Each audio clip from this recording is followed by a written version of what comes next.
It's a weekend, everyone. Hi. Hi. Hi. What makes a relationship stronger now? Time. For me, very important that you enjoy doing things together. At saka parang you have the same, pag magkapareho kayo ng trip, kasi kung hindi niyo gusto yung ginagawa ng isa't isa. I don't know, I don't know for others, pero yun lang yung observation ko. Pag pareho kayo ng trip, pareho kayo ng ginagawa. I mean, pareho yung gusto yung ginagawa niyo. Then, good for you. Kasi, hindi na kayo mahirapan mag-adjust. Do you feel like, parang when you got married, yung parang, sabi nila, di ba, parang when you get married, parang nawala yung freedom mo. Do you feel that way? Hindi, no. Depende din kasi siguro sa yung partner mo, sa gusto ko lang mag-stay sa house, yun, pinapayagan mo ko. Gusto ko lang matulog, yun, pinapayagan mo ko. Well, Ano, nire-reverse psych mo ba ako? gusto mo manood ng TV, yun, pinapayagan mo ko. Tapos pag nagutom ko, nagluluto ka ng masarap na pagkain, yun nga, yung if you enjoy doing things together, yun nga. Siguro sa iba, like, if ever they haven't tried doing it, like, for example, yung isa gusto mo nag-enjoy mag-bike. Tapos yung isa, hindi mo na mag-bike. Yung isa, mag-learn, Yeah. mag-try, mag-learn mag-bike. Something like that. You need to adjust. Ganun. So, you both enjoy whatever the other person enjoys Yeah. doing. Tama. I agree. Pero movies talaga, yan. Movies, watching TV shows, kahit nga news yan, na-enjoy namin gawin. Kahit si Belle, di ba? You want? Ah.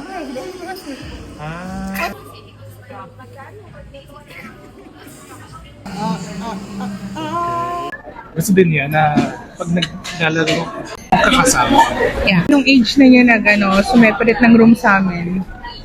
Kasi parang we used to do things together talaga sa family. Ever since. Siguro that's the advantage of having only one child. Hindi malayo yung age gap namin. Kaya kung ano yung na-enjoy namin gawin ni Brian, enjoy din ni Brian. Although, nasa age ni Brian na parang ayaw na niya sumama sa amin minsan.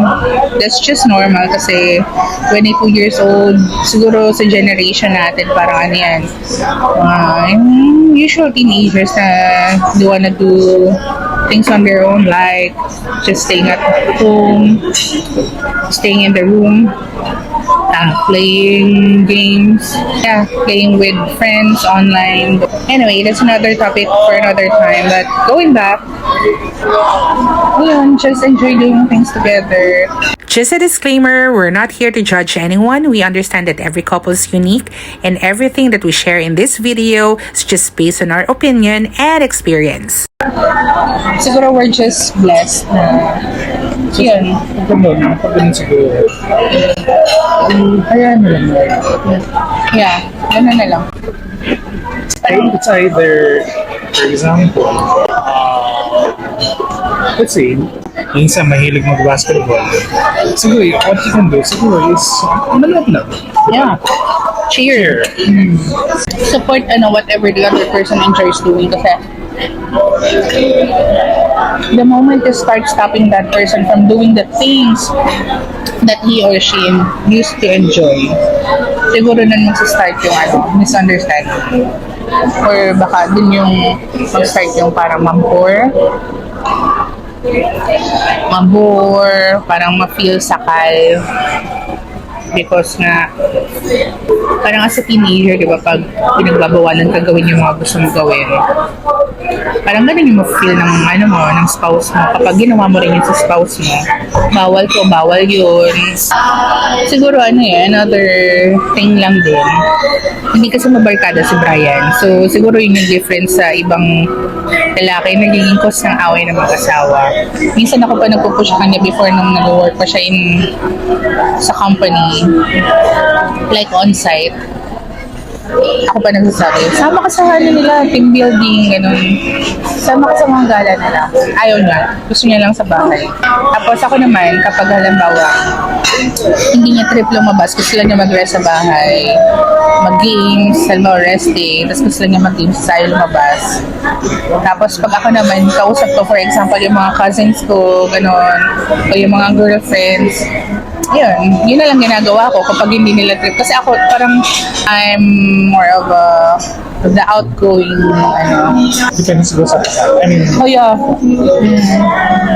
Tsaka kahit kay Bri, kami pa nagsasabi sa kanya talaga na go with your friends, sige attend that event, ganun. Minsan si Bri yung ayaw. Gusto lang niya din sa bahay. So, I don't know.